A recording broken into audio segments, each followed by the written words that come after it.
से बातचीत नहीं कर रहा है।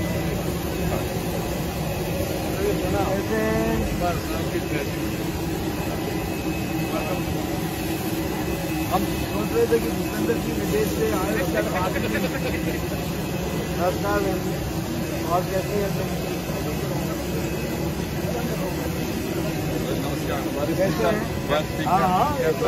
ताइक्वांडो के एक्सपर्ट है, कौन नहीं जाना जगमाई।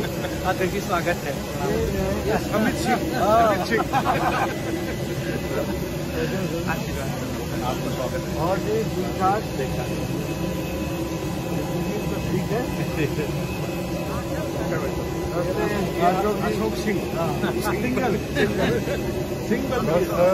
allow you. We use that. Now I welcome you. Now it's my turn to welcome you. Quite honorable minister. ये श्याम करम संघ जो एलसीसी का प्रयाग जो आया है ज्वाइन किया है। वेलकम।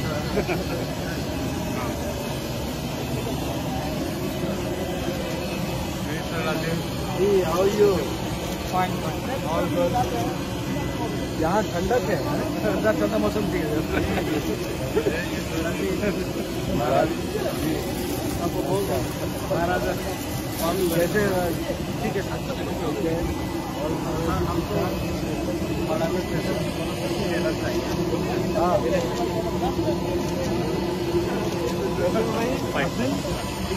है सर।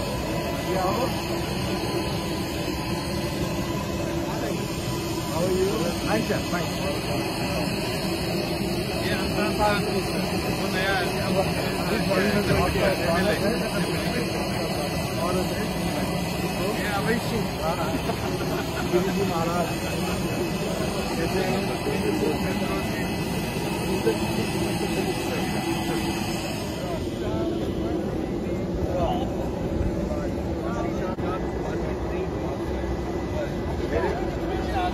रात 11 बजे लाइट है।